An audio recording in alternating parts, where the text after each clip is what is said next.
What is going on, people? We are Tottenham TV here. Spurs have been beaten 3-0 at Craven Cottage against Fulham in what has been a very, very disappointing, depressing performance and result. Joining me today to discuss the game is Barnaby Slater from the Spurred On podcast. And the game started, Spurs were on the back foot for the first 15 minutes, and luckily for us, we didn't concede in that moment. We looked like in that first half we were getting back in the game. We had a few chances of our own. We didn't take advantage of it. And then pretty much ever since that goal went in from 5 minutes to go into the first half, Muniz gets on the score sheet with a really nice finish. And we kind of just completely lost control in that game. And the way we were outplayed in that second half has got to be a bit worrying. But how do you analyse that kind of performance? Do you know what? I was just thinking while you were talking there that it's pretty common in the Premier League that whoever starts the game with the most intensity and the most desire goes on to win that game. And that's exactly what happened today. Yeah, for sure. After 15 minutes, we kind of rode out the storm. And then we had a good spell from about 15 minutes to about half an hour, 35 minutes. And Sonny had a great chance. Johnson had a good chance. We were really hitting them hard on the transition from winning the ball up high. But I said it earlier in the game, if you don't score when you're at your best, it will come back to bite you. And this time I just think Fulham started the game with more desire. I think a lot of fans would agree that it seemed like their players wanted it a bit more, and there was just felt to me like about 5% difference in terms of the intensity in the legs and the willingness that they were able to press with. And sure, that can change when a team scores a goal. Of course it can, and they get their heads up. And if you don't then score an equaliser and you go 2 and 3-0 down, it becomes incredibly difficult. And that's what happened to Spurs. But it's a lesson today. It's a lesson we're going to have to learn from. It feels like a bit of a commonality with Spurs. 2 steps forward, 1 step back. Great result at Villa. Everyone talking about it being the most important game of the season. John McGinn talking about it being the most important game in Aston Villa's modern league history. We go there, win 4-0. Everyone expects we're going to go to Craven Cottage and turn them over easily. Sky put it on TV. They want Fulham, the underdogs, to win. Night game. The fans are up for it. And Fulham got that first goal, and then we did. We kind of collapsed like a deck of cards. I can't think of really, other than Vicario, I can't think of any performance better than a 5 out of 10 really today. Yeah. The fullbacks were completely anonymous. Fulham just knew that there was space in the inside right and the inside left channel over and over and over again. Both of the first 2 goals came from that. We never recovered. We didn't change much. We had a few chances in that second half. Timo Werner should have scored. It strikes me again with Timo, unfortunately, if there's any situation where he has to think about it at all, and I even mean in this, like the second that he had to think about it while the ball comes across, he's thinking, don't mess this up, don't mess this up. And because he's thinking like that, he messes it up. Whereas the goal last week that he scored just felt to me a bit like instinct straight away. But anyway, it's not Timo Werner's fault. It's the collective team's fault. They weren't at the races today. It happens. It's a shame we've got 2 weeks to think about it, but we move on. Yeah, and it's just one of those games where where everyone is having an off day, and it's so rare that we've had that this season. I feel that this is probably one of the first times this season where I look at us and we were very, very easy to play against, especially in that second half. I thought first half was a bit more of an even game, and I did feel like it was quite even. And I know we went in 1-0 down, but we had chances, they had chances. I thought we were doing really well in terms of winning the ball back in their defensive third. They were doing really well winning the ball back in the middle of the park, and it was kind of who was going to get the opening goal. And obviously Fulham did get it, but the way we came out in that second half, it's hard to put your finger on why we came out in that kind of manner, because we should have expected a fast start like we did in the first half with Fulham coming flying out the traps and creating all those chances. And it's one of the first times this season, it hasn't happened too often, but it's one of the first times where we've been so clearly out-tacticked, I feel, and it was just like an easy game for the opposition. I just felt like we barely laid a glove on them in that second half, and they were just finding very easy overloads on the wide areas. Robinson and Castagna, or whoever was playing in the fullbacks at any given time, were just finding acres of space, and it was so easy for them to get in behind us. And they were just feeding them every time, chance after chance. Set pieces, we looked weak. We looked like we could concede from many set pieces. In fact, we could have conceded another one. We could have conceded a fourth one. There was a goal disallowed, but that was disallowed for offside. And we were just really, it was way too easy to play against. Then going forward, look, to be fair, after we went 3-0 down, we did have like a flurry of chances, didn't we, where we could have got back in the game. If one of them goes in, you never know what could have happened at that point with maybe like 25 minutes to go. But we did miss those chances. And for the last 15 minutes or so, we looked toothless. We didn't look like ever hurting this Fulham side. And that's like very, very disappointing. I wouldn't say concerning, but very disappointing. I do think in the long run, these will be experiences we learn from and we can build off, and Andrew point to say this is, why this happened. He'll analyse it and go into it. But one of the most curious things today is just how Basuma and Sarr and Maddison, I just think our midfield was completely overrun. They couldn't deal with Fulham's midfield. And I have to say, João Palhinha, probably for me, man of the match. I thought he was exceptional. We couldn't handle him. And it's rare that you just can't handle a midfielder from a defensive point of view. Yeah. And he's just everywhere, covering every blade of grass. Every time we went forward, he seemed to be just there every time, stopping us. And he was a real example of the aggression and that intensity that you need in central midfield in this league. Yeah, so interesting that just at the end there you said aggression, because what I was thinking is the one thing that is lacking from Tottenham's three in midfield there is physicality. And if you look at Palhinha, he brings a physicality that we don't have. If you look at Rodri at Man City, he brings a physicality we don't have. Now, I like Basuma. He didn't have a great game today. I like him. I love how he takes the ball on the half turn.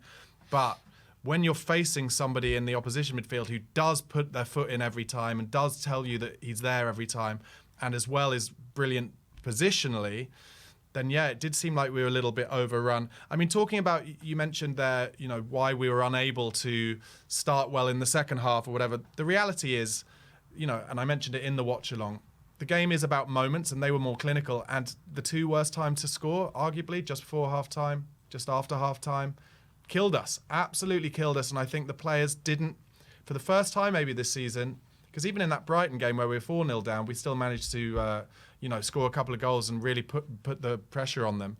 For the first time, we just looked devoid of ideas, an inability to change anything up. Yeah, I agree with you.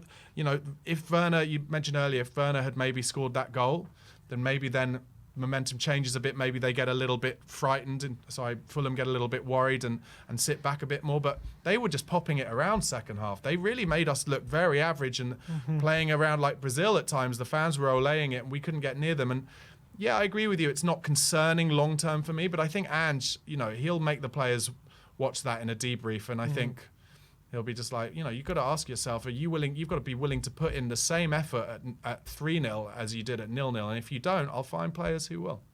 Obviously, a large part of the narrative today will be Dragoshin's first start, no Van de Ven, and obviously we end up losing 3-0.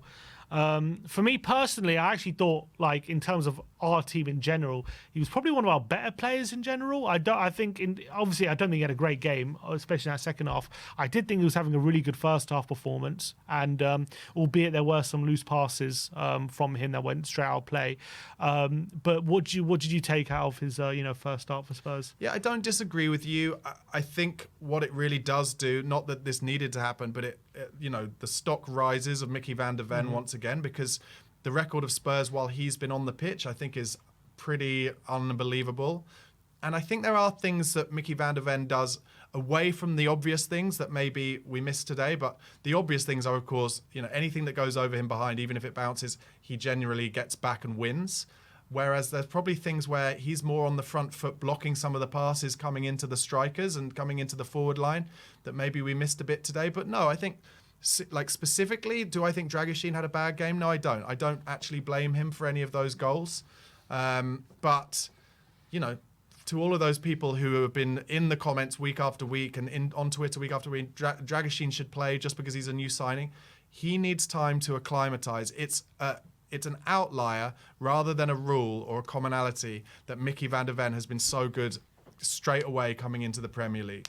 Not many foreign players settle in the way he has, and we're going to have to give Dragoshin time, and we should take it as feeling lucky that we have two centre-halves that are so good as Romero and Van der Ven that when they're fit, we're able to play them, because, yes, I think we are a better team with them as the two centre-halves, because they are able to cover far more successfully the marauding fullbacks, because today there was so much space in that inside right and inside left channel that it was kind of embarrassing at times. It was. Like that second goal, the cross that comes in, yes, it flies in off his thigh, but the time, they had that time to play that cross across the front of the box over and over and over again.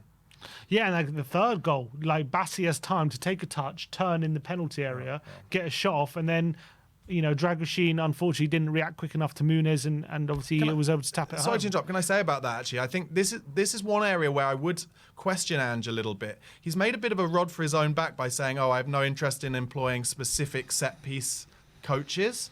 Because it's one thing saying that if you're good at it, if you're good at defending set pieces and you're scoring lots of goals from corners and free kicks, sure, then I can understand it. But unfortunately, it's a rod for your own back if stuff like that happens, where we lose the first header again, which we do all the time, although I would say Dragoshin in the first half improved us a lot in terms of clearing the first header from corners. But we lost it this time, and then unfortunately from that first header, where they are told to push out, Romero just dropped a bit deep, and that kept Bassi on, and then to allow Bassi, who's basically a tugboat, to turn and get a shot off that hits the post. And then, Dragoshin is behind him and ends up nearly giving away a penalty, but it goes in anyway. So, yeah, sorry to interrupt there, but I just wanted to say I think Ange has to be careful because for me, he's a progressive football coach, but it's a little bit backward to say, I'm not interested in specific set-piece coaches, particularly when you look at the fact that Liverpool have succeeded but they've had a throw-in coach, not only a set-piece coach, but a throw-in coach, a set-piece coach. And obviously we had a lot of success last season with Vio in our attacking set-pieces, and he let him go, and we've not looked great this season on that front. Look, bigger picture stuff now. So after that big win against Villa last week, everyone was getting excited about really pushing for that top four. Obviously, we'll await Aston Villa's result tomorrow, where they go away at West Ham. But that kind of result and performance, does that change any of your thinking when it comes to Spurs getting into that top four? No. But also the way it doesn't change my thinking is that we are in a far better position than I expected us to be. We are having far fewer of these kind of results than I expected us to have at this stage. Ange is still getting to know them, and these results are going to happen. It tends to happen in the games where we're like, we've just done really well. We've got a chance to go on a good run, got a chance to really show what we can do, and then suddenly it comes back to bite us. I still think we'll finish above Aston Villa. I don't think Manchester United are good enough to put together the kind of run they would need to finish above Spurs and Aston Villa. And after this week's European results, it looks like fifth is pretty much nailed on for being Champions League anyway. So I think we'll still get in the Champions League. And that, for me, is far further ahead in the project than I expected.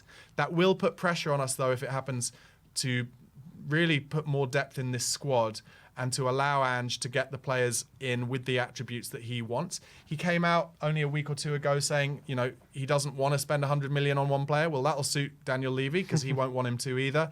He says he's more comfortable spending 50 million pounds on two players. Well, I think if we're in the Champions League next season, actually having a bigger depth at 50 million kind of level players will suit us better. But I also do think we need to buy a kind of special player who can do something a little bit out of the ordinary when we need that. Yeah, I kind of agree. And I think in terms of the top four race, I'm still confident, even after a result like that we can finish above Villa. The performance does kind of worry me, I have to say, a bit, just because of how it was the first time, I believe, this season where for the whole game we've looked fairly easy to play against. And that is a bit of a concern, because in every game, even in games we've lost, we've looked difficult to play against. But today we looked very average, and that was pretty concerning. But I just hope that the 2-week break, we can just mull over what happened and come into the, after international break with fresh energy. We've got Luton at home. Then I think we go away at West Ham, and then maybe at home to Forest, I think. So got some games there to really lay the gauntlet down and try and put some more pressure in Villa. And it's a bad day at the office. No one can deny that. We were shocking today, and it was really surprising how bad we were, considering what a great result and a confidence boost last week should have been. So to put that kind of performance in this week was really not just terribly frustrating, but it was just really surprising.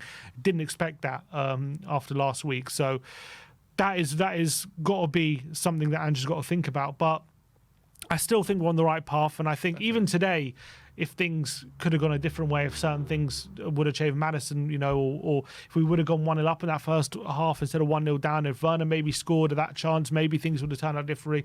It was just one of those where everything went against us. Everything went against us. It did, and I'll just say one more thing, which is I just think we're not ready to go to Villa and Fulham 2 games in a row and turn them both over easily. We're not ready. We're not at that stage, and we proved it today.